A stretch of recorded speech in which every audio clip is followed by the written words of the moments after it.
ठीक है, लेकिन सौरभ दुबे जी, बात तो इस चीज की होनी चाहिए ना कि जो आरक्षण मिल चुका है उसका लाभ कितना पहुंचा, और मेरे ख्याल से ये कोशिश सभी पार्टियों की होनी चाहिए, फिर वो चाहे भाजपा की हो, कांग्रेस की हो, आरजेडी की हो। मानते हैं कि नहीं?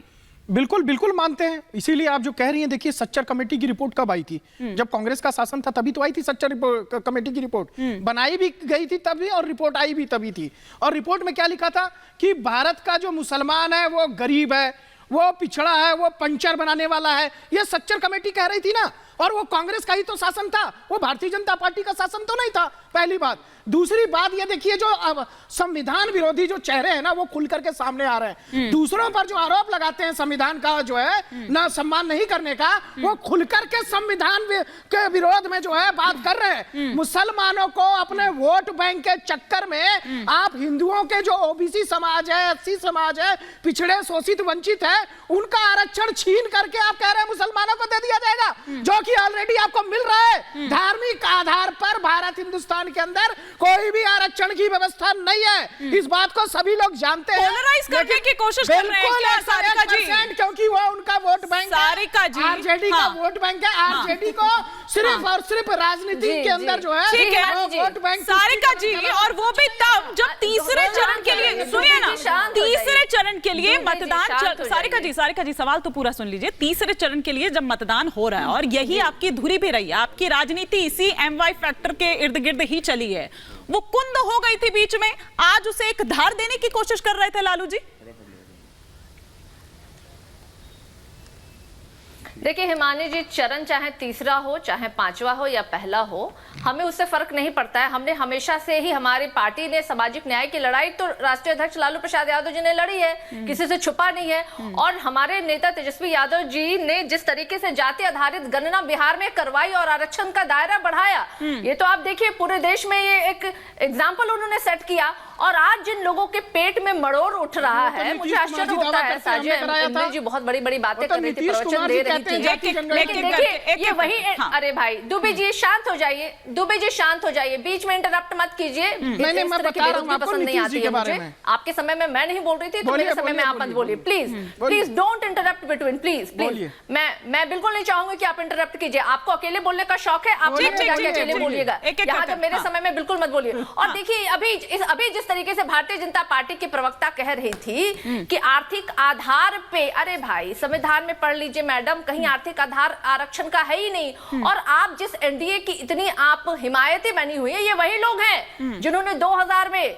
संविधान में संशोधन आयोग का गठन भी कर दिया था।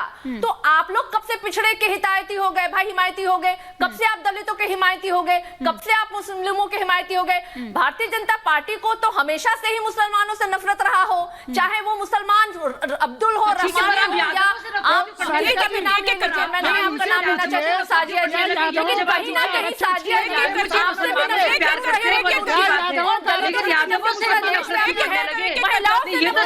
आप बताइए लालू जी से क्यों इतनी नफरत? सारिका जी अच्छा एक सेकंड सिर्फ मैं बोलूंगी मैं आ रही शाजिया जी आ रही, लेकिन एक और सवाल मैं करना चाह रही हूँ।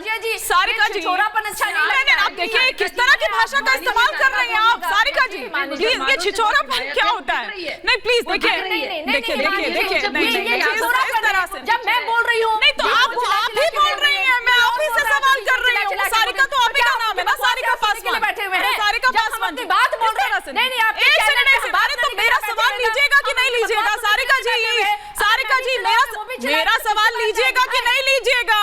मैं पूछ रही हूँ आपसे सवाल कि क्या यादवों का जो भी, आपका सवाल कैसे नहीं लूंगी हिमानी? तो मैं वही तो कह रही हूँ सारिका जी, मैं इत्मीनान करा रही थी सभी को कि भैया थोड़ा इत्मीनान से आप बात करिए, एक एक कर अपनी बात रखिए। पर मैं ये कह रही हूँ, मैं मंडल कमीशन का जिक्र क्यों कर रही हूँ बार बार? अभी जब यू टर्न लिया ना लालू जी ने, तो उनको याद आ गया कि अरे भैया ये तो मैंने ही बनाया था। लेकिन फिर वो मंडल कमीशन की वो जो अनुशंसा भंग कर दीजिए ना फिर उसको। आपका मतलब क्या है ये कहने का? क्या आप जो सैयद शेख या पठान जो ऊंची जाति है उसमें, क्या उनकी बात आप कर रहे थे? अगर उनकी बात आप कर रहे हैं फिर तो हिंदुओं की जाति भी आ जाएगी भाई। इकोनॉमिक वीकर सेक्शन जो है 10% तो ऑलरेडी मिल रहा है ना, हिंदू हो चाहे मुसलमान हो उसमें। तो आपका मतलब क्या था इससे? मैं सिर्फ ये समझना चाह रही हूं, फिर मैं शाजिया जी का रुख करूंगी। हिमानी जी, बिल्कुल स्पष्ट रूप से लालू जी ने अपनी बातों में कहा ये बात कि कभी भी आरक्षण का आधार धर्म नहीं हो सकता, लेकिन सामाजिक और आर्थिक रूप से जो भी लोग पिछड़े हैं उनको तो निश्चित रूप से आरक्षण मिलना चाहिए। और मंडल कमीशन में भी आपको पता है कि आर्थिक का जिक्र आप भी कर जातियां थी। मुझे समझ में नहीं आता है कि भारतीय जनता पार्टी, शादिया जी एक बार कंप्लीट करने दीजिए, बस आ रही हूँ। मुसलमानों के आरक्षण की बात हमने क्या कर दी, सारिका जी इतना सीधा नहीं है मामला जितना आप दिखाने की कोशिश कर रही हैं। देखिए ना कि भारतीय जनता पार्टी की सोच हमेशा करने की रही है और लालू प्रसाद यादव ने अपने आप को फंसा दिया है। ठीक है, उनकी जो जिस तरह से वो उनकी जो चिड़ है शाजिया जी, ये पोलराइज करने की कोशिश कर रहे हैं तो रिवर्स पोलराइजेशन भी तो हो रहा है कि झूठ बोल दिया। एक सेकंड सारिका जी, अब शाजिया जी, चंद्रमोहन जी और जवाद साहब अब रुक जाइए। सारिका जी एक एक कर करवाते हैं जो मुझे लगता नहीं है, एक एक मुझे लगता है कि सारे के सारे यादव और सारे ओबीसी जिनके बारे में आप लगातार बात कर रहे हैं, ऐसे पकड़ पकड़ कर आपको घेरेंगे ना, आप देखिएगा। ये आपको बहुत एकाएक ये जो मुसलमान प्रेम आपके में जगह है ना, देखिएगा क्या होगा इसका असर यादवों में और ओबीसीज में। और मुसलमान भी जानते हैं कि धार्मिक तौर पर सारे मुसलमानों नहीं, सुनिए ना शाजिया जी, अगर वो पोलराइज करने की कोशिश कर रहे हैं तो ये भी कहा जा रहा है कि रिवर्स पोलराइजेशन भी तो हो रहा है। एक सेकंड सारिका जी, एक सेकंड सारिका जी, आपको मौका दिया ना, अब शाजिया जी की बारी है। अब शाजिया जी की बारी है, फिर बाकी मेहमान भी है। तो रिवर्स पोलराइजेशन भी तो हो रहा है और उसका फायदा किसको हो रहा है ये बताने की जरूरत नहीं है। आरोप जिस तरह से लग रहे हैं यहाँ पर, तो कह रहे हैं क्योंकि सूट कर रहा है आपको, इसलिए आप लोग भी हवा दे रहे हैं उसको। देखिए लालू जी हवा दे रहे हैं, तो हम लोग ने लालू जी से कहा था कि ऐसा कुछ कहो जिससे हमें फर्क हो। हमने क्या लालू जी से कहा था? तो ये तो सोचने वाली बात है।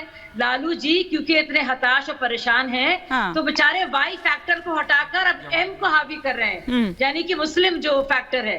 और इसको इस चक्कर में वो यादवों के वोट भी खो रहे हैं, क्योंकि यादव जो उनको जो घेरेंगे ना अभी इस बयान के बाद, आप देखिएगा जहां जहां जाएंगे, जिस तरह से सारी ओबीसी इनको घेरेंगे, वहां के लोग घेरेंगे कि उनके कोटा में आप बाकायदा उसको कम करके आप उसमें जाना चाह रहे हैं और उसमें मुसलमानों को आरक्षण देना चाह रहे हैं।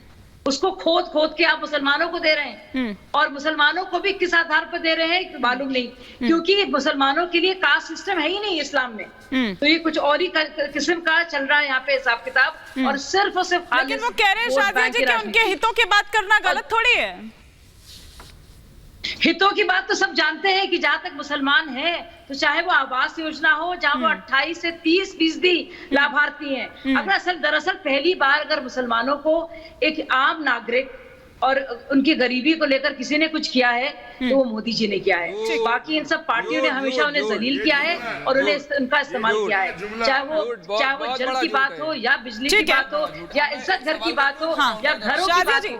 आपसे सवाल करना चाह रहे हैं जवाद साहब, इत्तेफाक नहीं, सिर्फ 14% है। इत्तेफाक नहीं रख रहे हैं आपकी बात से जवाद साहब। इत्तेफाक रखे सारे आंकड़े, अरे सुनते लीजिए, इनकी सियासत को सूट नहीं करते हैं। अरे सियासत तो आप भी कर रहे हैं ना, आपकी सियासत को सूट करेगा तो आप करेंगे।